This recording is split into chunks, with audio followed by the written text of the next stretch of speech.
Why do I take the rings off of my canning jars before I put them into storage? This is a really frequent question that I get on any of my canning videos. So let me tell you about it while I put the last of my tomato sauce away. When you're using a traditional metal lid, you can tell by the middle, whether it kind of pops or not, if your lid is sealed. That's a really great indicator. A lot of people really look for that pop, even the sound. But when you're using a reusable lid like this, there is no pop no matter what. That's one factor. But even when I am using a traditional metal lid, I still like to take that ring off for storage so that I prevent false seals. So if you have your ring on really nice and tight while it's in storage, even if something has gone wrong, it never quite sealed in the first place, or maybe it lost its seal after a couple days or a couple weeks in storage, that really tight band pressure can create a secondary false seal in storage.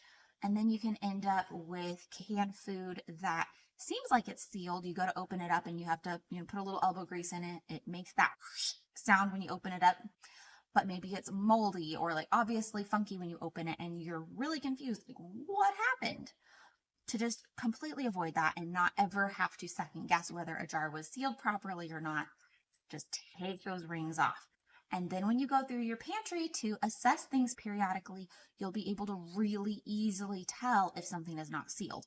So I go through and I kind of flick the lids on my jars every week or two in my pantry. I just kind of go through and touch all the tops. And if a jar is not sealed, this lid will just kind of fall right off with a very gentle touch. You'll be able to tell if it's sealed or not. So that makes going through my pantry and checking things really easy. And right now, when I first can them, really easy. Like I can hold that by the lid. It is sealed good. So I know that this is ready to move into storage. Let's just check the rest of the jar and see if I can show you one that's not sealed. Okay, no, I had 100% seal rate, which is great. But truly, if you guys have a jar that's not sealed, it's so easy to tell just by flicking this lid. And it makes having things in my pantry just infinitely more peaceful to me. It just makes my entire experience so much less stressful knowing that if I have a seal fail, I will know 100% and never have to second guess something that I put so much time and love and energy into preserving and putting away for my family. So that is why I always remove the rings.